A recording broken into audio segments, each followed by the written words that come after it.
चलिएगा प्रिय विद्यार्थियों, आज का वीडियो बड़ा ही शानदार होने वाला है क्योंकि आज प्रैक्टिस सेट है और 2024 का ये पेपर है। परीक्षा में आया था 2024 में। तो आज मैंने अच्छे तरीका से आपको समझाने की कोशिश की है। बिल्कुल कॉपी से जो लिखा हुआ है उससे समझाने की कोशिश करूंगा ताकि आप पूरा सेट जो है अच्छे से हल कर सकें। ठीक है, तो चलिएगा 2024 का ही सेट है, प्रैक्टिस सेट है और बाकी सेट भी हमारी प्लेलिस्ट में आपको मिल जाएंगी, तो आप वहां पर भी विजिट कर सकते हो। ठीक है, तो हम शुरू करते हैं बिल्कुल शुरू से ही और एक एक चीज को समझाएंगे। ठीक है, अगर आपने इन्हीं को देख लिया तो ये मान के चलिएगा कि आपसे काफी ज्यादा पेपर आप हल कर सकते हैं, आपसे बन सकता है। ठीक है, तो देखेंगे दिया गया है, यानी कि पहला क्वेश्चन जो है अनसीन पैसेज क्या है। अनसीन पैसेज, अनसीन पैसेज दिया गया 15 नंबर का अनसीन पैसेज आता है। ठीक है, तो 15 नंबर का जो अनसीन पैसेज आता है तो पहले हम इसको ही देख लेते हैं। ठीक है, जल्दी जल्दी पढ़ेंगे क्योंकि टाइम तो आपको पता ही है बहुत कीमती होता है समय, तो समय बर्बाद ज्यादा नहीं करेंगे। तो many people complain that they have broken down through the overwork. In the majority of such cases, the breakdown is more fluently the result of foolishly wasted energy.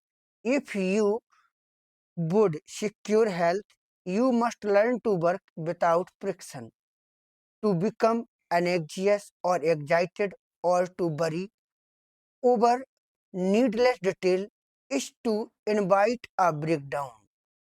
Work, whether of brain or body, is beneficial and health giving, and the man who who can work with a steady and calm persistency, freed from all anxiety and worry, and with his mind utterly oblivious to all what the work has in hand, will not only accomplish far more than the man who is always hurried and anxious, but he will retain his health, a boon which is the other quickly forced। देखो हमने इसको केवल अंग्रेजी पढ़ा है, अब आप कहेंगे कि सर जी हमें हिंदी में समझाइए। देखो अनसीन पैसेज है, हिंदी में अगर आपको समझना है तो मैंने इसका हिंदी में भी अलग से वीडियो बना के डाल दिया है, बट आप परीक्षा में हिंदी पढ़ोगे, आपको समझना है कि किसके माध्यम किसके लिए कहा गया है। इस तरीका से आप, ठीक है, आगे देखेंगे अब इस तरीका से और इन्हीं को हल करेंगे। तो अब क्वेश्चन दिया गया है कि what do many people complain about, यानी कई व्यक्ति किसके बारे में शिकायत करते हैं। तो यहाँ पर आपको सबसे पहले लिखना है सेक्शन ए। सेक्शन ए लिखेंगे रीडिंग, इसके बाद आंसर नंबर 1 लिखेंगे, इसके बाद मैनी पीपल जो आप हिंट डालना है इसको भी आप डालेंगे कॉपी में। ठीक है, अब आप लिखेंगे आंसर नंबर 1। देखो मैनी पीपल, अब देखो जो आपका क्वेश्चन था कि what do many people complain about, तो किसकी, तो पहला ही यहाँ से देखो कंप्लेन मैनी पीपल, यहाँ देखो पहले शुरू से ही मैनी पीपल दिया गया ना, मैनी पीपल कंप्लेन दैट, यहाँ से पूरा दिया गया है। तो आपका उत्तर यहाँ पर ये शो कर रहा है। जी आप ऐसा करोगे 3 नंबर आपका यहाँ बिल्कुल क्लियर हो जाएगा। ठीक है, अगला क्वेश्चन कह रहा है कि व्हाट इज द, यानी कि what is the cause of breakdown. ठीक है, तो इसका आंसर आपको लिखना है कुछ इस तरीका से। आंसर नंबर आपको लिखना है यहाँ पर वी और लिखना the cause of breakdown is more fluently of the result of foolishly waste energy. इसमें दिया भी गया है और यहाँ पर ऐसा नहीं है, ये देखो यहाँ पर दिया गया है the breakdown is the more frequent result of foolishly wasted money. 6 number आपका क्लियर हो गया। आगे देखेंगे, आगे है तीसरा number who will be able to retain his health. ठीक है, दिया गया है ना, तो इसको हम कुछ इस तरीका से लिखेंगे a man who work without friction, जो बिना चिंता के काम करते हैं, will be able to retain his health, अपने स्वास्थ्य को बनाए रखते हैं। अब इसका आंसर नंबर डी में दिया गया what is the useful and health giving, उपयोगी और हेल्थ गिविंग क्या है। इसका उत्तर दिया गया है वर्क, वेदर ब्रेन और बॉडी, चाहे दिमाग का हो या चाहे शरीर का हो, is health giving and useful. इसका उत्तर जी रहा। ठीक है, वो यहाँ पर भी दिया गया है, देखो यहाँ पर जी रहा कि वर्क वेदर और brain body is beneficial and health giving, यहाँ तक आपको लिख देना है, ठीक है, यहाँ तक आपको लिख देना है। तो आपका यहाँ पर कितना हो गया, 12 नंबर हो गया। अब दिया गया which word in the passage mean loss of health, इसका क्या मतलब है, तो आपको इसको कुछ इस तरीका से लिखना है। यहाँ डालना है आंसर नंबर 1 का ई, तो इसका ब्रेक डाउन, और कर्स दिया गया था उसका अपोजिट था बून, और ये कंप्लीटली, देखो मैं फिर से दिखाई देता हूँ आपको, दिया गया which word in the passage opposite of the curse, curse का अपोजिट क्या था, बून, और write the adverb form of the complete, तो कंप्लीट का एडवर्ब फॉर्म क्या था, कंप्लीटली, ठीक है। तो पहला नंबर आपका क्लियर हो गया, अगर आप ऐसे करते हो तो 15 नंबर यहाँ पर आपका बिल्कुल क्लियर हो जाएगा, ठीक है। हम आगे बढ़ते हैं, आगे देखते हैं। अब आगे दिया गया सेक्शन बी। अब बेटा सेक्शन बी को आपको कुछ इस तरीका से करना है, सेक्शन बी को कि आप अच्छे से कर सको। देखिए, right an article of any one, किसी तीन दिए गए हैं, 1 2 3, तीन में से एक करना है, कितना, 100 से लेकर 150, ज्यादा लंबा चौड़ा नहीं लिखना है, 100 से 150 लिखना है, 100 से मतलब 1.5 पेज या 2 पेज, बस, इससे ज्यादा नहीं, या 1 1.5 पेज कह सकते हैं, 1 या 1.5 पेज, बस, इससे ज्यादा ही लिखना है। तो मैं यहाँ पर लिखा है price rise in our country, हमारे देश में मूल्य वृद्धि, ये इम्पोर्टेंट भी है, इस बार भी आ सकता है। महंगाई, हमारे देश में महंगाई, तो महंगाई तुम्हें पता ही है, ठीक है, तो कुछ इस तरीका से आपको लिखना है, price rise in our country, हमारे देश में मूल्य वृद्धि, इंट्रोडक्शन डालिएगा, प्रस्तावना। Price rise is the biggest problem for many society, तो मूल्य वृद्धि कई समाजों में सबसे बड़ी समस्या है। नाउ आजकल प्राइज राइज, मूल्य वृद्धि इज एवरी फील्ड, प्रत्येक फील्ड में है, आजकल मूल्य वृद्धि, महंगाई प्रत्येक फील्ड में है। We can know why some songs, हम कुछ गीतों के माध्यम से भी जान सकते हैं। महंगाई डायन खाए जाते हैं, मुझको ये महंगाई मार गई, आप लोगों ने गीत सुने होंगे, तो इनके माध्यम से भी हम समझ सकते हैं। वी कैन से, हम कह सकते हैं दैट की price rise in increasing, price rise यानी मूल्य वृद्धि बढ़ रही है, लाइक द विच, यानी कि विच यानी कि होता है क्या, डायन, की महंगाई डायन की तरह बढ़ रही है। तो price rise is the biggest problem for many society, मूल्य वृद्धि कई देशों का जो है समस्या है, ठीक है, कई देशों की एक समस्या भी है। और आजकल price rise is the every field, हर क्षेत्र में है। We can know by the some songs, तो इसको एक बार आप फिर से देख सकते हैं। अब है cause of the price rise, महंगाई के कारण, क्या कारण है, तो आप लिख सकते हैं increasing price rise has many reason, कई कारण है। इंक्रीजिंग पॉपुलेशन, अनएजुकेशन, पॉलिटिक्स, मतलब इंक्रीजिंग पॉपुलेशन, बढ़ती हुई जनसंख्या, अशिक्षा, राजनीति आदि। अब इन्हीं को तो हेडिंग बना लेना है, तो इन्हीं को हेडिंग बनाया है, तो लिखा है इंक्रीजिंग पॉपुलेशन, बढ़ती हुई जनसंख्या, क्या है, बिकॉज ऑफ पॉपुलेशन, जनसंख्या के कारण प्राइज राइज इज इंक्रीजिंग, मूल्य वृद्धि बढ़ रही है। पॉपुलेशन इज इंक्रीजिंग एज 2468, यानी कि जो जनसंख्या है 2468 की तरह बढ़ रहा है। एंड फूड, और भोजन इज इंक्रीजिंग, और भोजन बढ़ रहा है एज, जैसे 1 2 3 4, 1 2 3 4 की तरह। So price rise is touching the sky, इसलिए महंगाई आसमान को छू रहा है। थिंग्स आर लो, वस्तुएं कम है, एंड पॉपुलेशन इज मोर, और जनसंख्या ज्यादा है। तो इसको आप अच्छे से समझें, देख सकते हैं, मैंने बहुत ही सरल भाषा में लिखवाने की कोशिश भी करी थी, और भैया ने बहुत इसको अच्छे तरीका से लिखा भी है। अगली हेडिंग लिख सकते हैं अनएजुकेशन इन, अशिक्षा, तो uneducation is the responsible for price rise, तो अशिक्षा भी मूल्य यानी महंगाई के लिए जिम्मेदार है। People do not use the things, व्यक्ति इन चीजों का उपयोग नहीं करते हैं, ठीक है।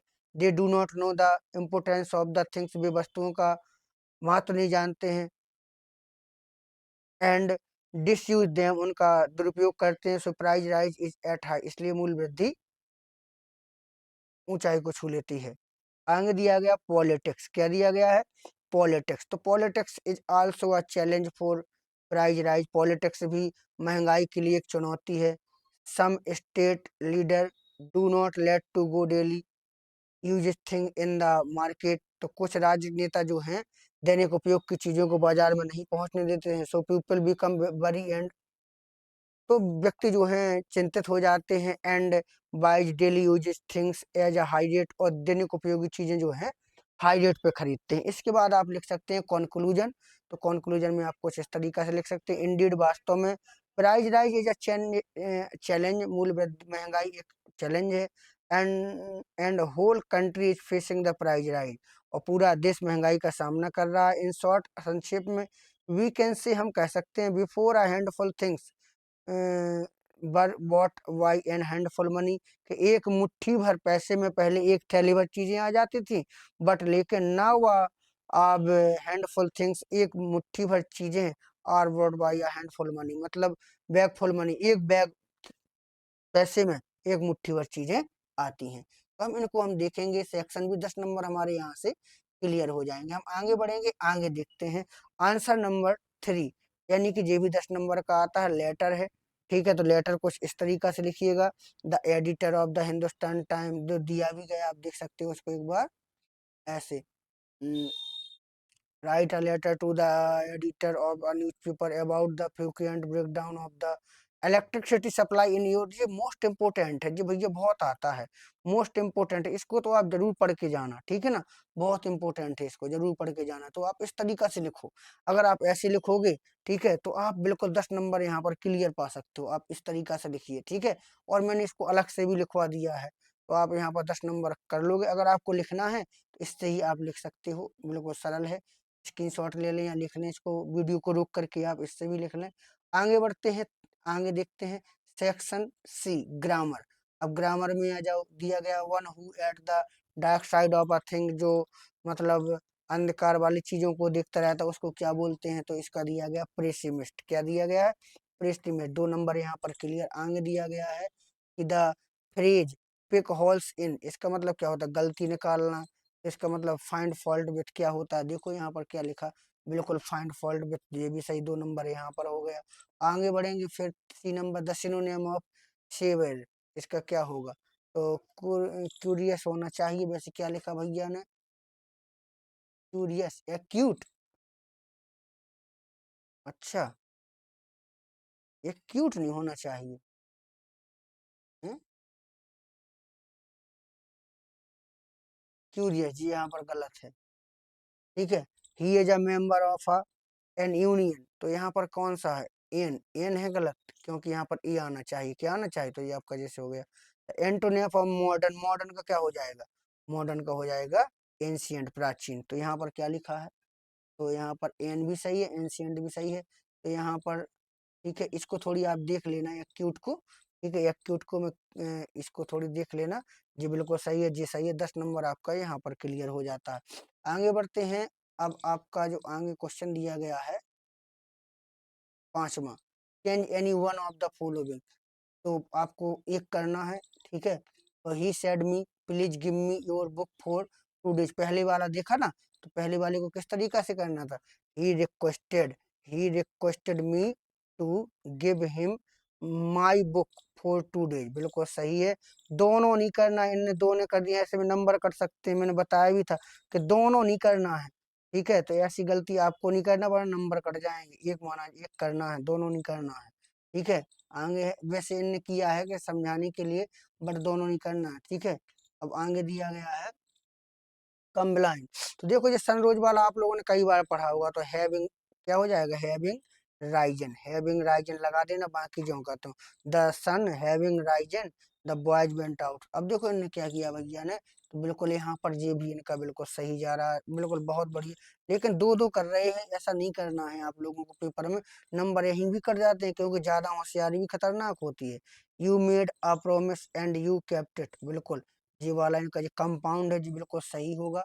देखो ये दिया गया, कम बिसाइड अ मेकिंग प्रोमिस, ये कई बार पूछा गया, बहुत इंपॉर्टेंट है, ये कई बार परीक्षा में आया भी है।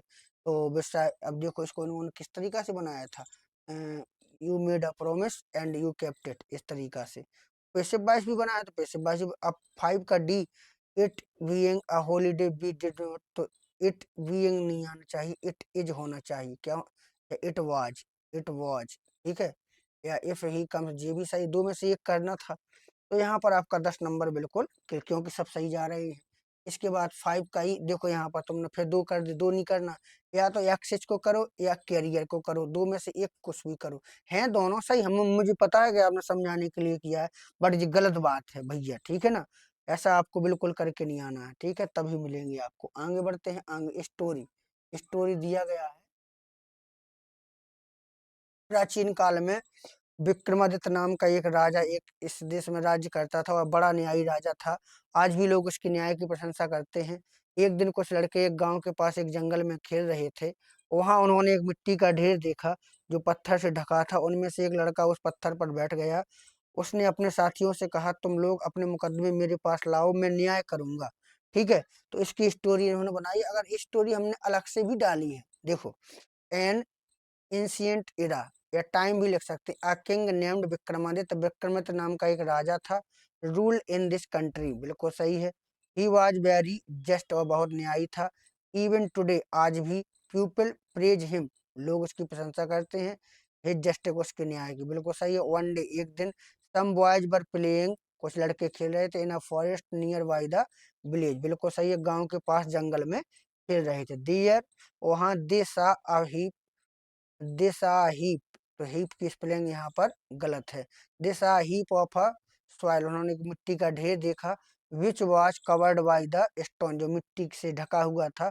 वन बॉय ऑफ देम, उनमें से एक लड़का सेट ऑन दैट स्टोन, उस पत्थर पर बैठ गया। ही सेड, उसने कहा, टू देयर फ्रेंड, अपने मित्रों से, you bring your case to me, तुम अपने केस मेरे पास लाओ।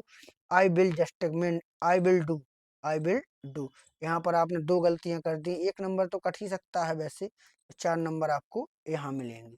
ठीक है, इस तरीका से देखो, एक एक चीज बता रहा हूँ आपको, गलतियां कहाँ होना है, कैसे करना। ना मैं चिल्लाऊंगा, ना मतलब ये नहीं कि जो जो से समझा समझा रहा हूँ, ऐसा कुछ नहीं है।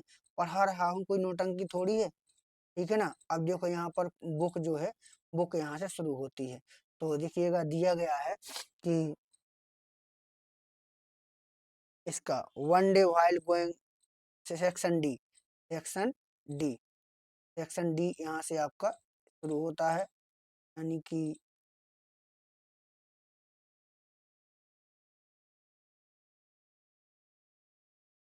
Section D. Why did why did the peddler consider the world as a rat trap, ठीक है, उसने पूरे संसार को चूहेदानी की तुलना क्यों की। तो इसको देखो, इस तरीका से आपको लिखना है। वन डे, एक दिन। While going on his way, अपने मार्ग पर जाते समय। The peddler was thinking, peddler सोच रहा था। ऑफ द रेट ट्रैप, चूहेदानी के बारे में। सडनली, अचानक। An idea came to him, उसको एक आइडिया आया। दैट की the whole world was also like a big rat trap, कि पूरा संसार एक रेड ट्रैप की तरह है। इट ऑफेंड रिचेज, इसमें रिच भी है, जॉय भी है, धन भी है, आनंद, एंड फूड, भोजन भी है। लाइक द रेड ट्रैप, ठीक है, चूहेदानी की तरह। एंड और as soon as anyone let let himself be tempted to touch the wet it close it one time, और जैसे इसे कोई छूने का प्रयास करता है तो ये अपने आप से बंद हो जाती है। बड़ा ही सरल भाषा में मैंने, मतलब बहुत ही सुंदर तरीका से लिखा है। आपका पूरा यहाँ पर मार्क्स क्लियर हो जाएगा। ठीक है, आगे बढ़ते हैं, आगे देखते हैं। अब आगे क्या था, इसको हम थोड़ा सा पहले क्वेश्चन में देख लें। अब क्वेश्चन जो है वो है कि व्हाट डज, दिया गया है कि what does the garbage mean to the elderly people, तो इसका मतलब क्या होता है। तो देखो ऐसा है, ये 4 नंबर में तो देखो पूछा गया है, तो इसका उत्तर किस तरीका से होना चाहिए। फॉर एल्डरली पीपल, ठीक है, garbage was the means of the survival, जीवन की एक मतलब साधन था। It was their daily bread and roof over their head, यह मतलब उनकी जीविका था। ठीक है, गार्बेज जो था उनकी जीविका था। अब हम देखेंगे क्वेश्चन नंबर 8 में। अगर आपको कोई समस्या है तो आप कमेंट बॉक्स में बता सकते हैं, मैं और स्लो पढ़ा सकता हूँ। बट बच्चे कहते हैं सर जी हमारा समय बर्बाद ना हो, इसलिए मैं जल्दी जल्दी करा रहा हूँ। ठीक है, आपको अगर कोई आवश्यकता हो तो आप कमेंट बॉक्स में कमेंट कर सकते हैं। अब दिया गया है क्वेश्चन नंबर, हम 8 को देखेंगे। क्या है कि दो हैं, how did the Gandhi ji reach Champaran, Gandhi Champaran कैसे पहुंचे। What did he do there, वहां उन्होंने क्या किया। ये भी बिल्कुल सिंपल है। Give a character sketch of the peddler in the story the rat trap, दोनों सिंपल है। अब इसका शॉर्ट आंसर जस्ट बताया ही है, तो इसको आप लिख सकते हैं, ये रहा। ठीक है, तो इसको आप कुछ इस तरीका से लिख सकते हैं। और कोई समस्या हो तो जरूर बताएं। तो आपको यहाँ पर अगर आप ऐसा लिखते हो तो बिल्कुल आपका यहाँ पर 7 नंबर क्लियर हो जाएगा। ठीक है, 7 नंबर क्लियर हो जाएगा। अब आंसर नंबर 9 जो है, 9 में देखो, 9 पोएम से रिलेटेड है। तो पहले आप लिखिए कौन सी पोएम है, उसकी हिंट हिंट वगैरह डाले तो परहैप्स से लेकर के आई विल, देखो यहाँ पर जी रहा, यानी कि जी रही पोएम। ठीक है, अब इसके दो दो नंबर क्वेश्चन है। What lesson can the earth teacher, ठीक है, पृथ्वी हमें क्या सिखाती है। तो देखो यहाँ पर आपको कुछ इस तरीका से लिखना है आंसर को। द अर्थ, देखें, the earth, the earth can teach us the way of life and how to survive on it. तो वो हमें सिखाती है कि जीवन के तरीके क्या हैं और हमें किस तरीका से उनको निभाना है। अब इसमें दूसरा भी पूछा गया, nature remain alive when everything seem to be dead. तो नेचर रहेगा जब तुम्हें सब कुछ लगेगा कि सब खत्म हो गया है। तो लिखा है what did remain alive when everything seem to be dead. तो व्हाट की जगह आपको केवल नेचर लिख देना है। क्या लिख देना है? नेचर। और बाकी क्यों का त्यों आपको लिखो nature remain alive when everything seem to be dead. इसी में उत्तर मिल जाएंगे। What does the poet ask us to do, कवि हमसे क्या करने के लिए कहता है। ठीक है, तो देखो यहाँ the poet ask to keep quiet from a moment to, और in introspect and to plan for better. Yes, ठीक है। अब आ जाओ क्वेश्चन नंबर 10 में। अब क्वेश्चन नंबर 10 तो देखो सेंट्रल आइडिया है। सेंट्रल आइडिया कुछ किस पे आया था ये भी देख लो। सेंट्रल आइडिया आया था माई मदर एट 66, सिंपल है ये भी। I thinks of beauty, aunt Jennifer tiger, कुछ भी लिख लो। ठीक है, तो तुम तो वैसे ही लिखोगे माई मदर एट 66। ठीक है, बट यहाँ पर पीपल ऑफ अ थिंग, ये भी बिल्कुल सिंपल ही है। इसको भी आप चाहें तो लिख सकते हैं। ठीक है, चलिएगा इसको लिख सकते हैं। 11वें में शॉर्ट आंसर फिर आ गए हैं। तो दिया गया है 11वीं में, क्या दिया गया है, Y could Charlie never find the third level again, उसको थर्ड लेवल क्यों नहीं मिलता है। तो इसको आप कुछ इस तरह, Charlie could never again find the third level क्यों नहीं मिला, बिकॉज क्योंकि when he return to the Grand Central, जब वह ग्रैंड सेंट्रल से लौटा, he could not find the corridor leading to the third level, तो उसे कॉरिडोर ही नहीं मिला था। ऐसा दूसरा जो था में है सदाब वाला, सदाब फादर वांट। अब देखो यहाँ पर छोटी छोटी गलतियां करते हैं बच्चे। अब दिया गया सदा वांट केवल है, जबकि सदा वांटेड क्या होना चाहिए, wanted. To make Sadao a doctor, to Sadao father sent him to America. ठीक है, to complete and learn about surgery and medicine, ये लिख सकते हो। और अथवा में भी दिए जाते हैं, ऐसा नहीं कि आप इसी को लिख सकते, अथवा है। देखो what was the chief aim of the student on ice program, या व्हाट वाज सदाव सेंट टू अमेरिका, अमेरिका क्यों भेजा गया, ये भी लिख सकते हो। अब लॉन्ग आंसर आया है, give a character sketch of the Hana. तो हाना का कैरेक्टर लिख सकते हो, या lamb tail dairy and oil, ये भी लिख सकते हो। तो जो इम्पोर्टेंट आपको जो बन जाए अच्छे से उसको लिखिए। तो यहाँ पर देखिएगा जी रहा मिस्टर लैम्ब का नाम, चलचित्रण बिल्कुल सरल भाषा में इस तरीका से लिखिए। यहाँ पर आपके 8 नंबर क्लियर। तो यहाँ पर भैया का केवल 1 नंबर गलत हो रहा है केवल। ठीक है, तो यहाँ पर केवल 1 नंबर गलत हो रहा है, इसलिए इनका जो नंबर आया है इस तरीका से अगर ये लिखते हैं तो 99/100 इस तरीका से होगा। और अगर आपको भी कोई समस्या है तो आप जरूर बताएं। मैं थोड़ी स्पीड में करवाया ताकि आपका समय बर्बाद ना हो, क्योंकि समय बहुत कीमती है। आपको कोई समस्या है तो मैं स्लो मोशन में भी करा सकता हूँ। आप बताइए, तो कमेंट करते नहीं है आप लोग, जल्दबाजी में रहते हैं। अब बेटा ये शॉर्ट का जमाना तो नहीं, पेपर तो पूरा करना पड़ेगा। अब ये थोड़ी है कि आप शॉर्ट वीडियो बना के आ गए। ठीक है, धन्यवाद।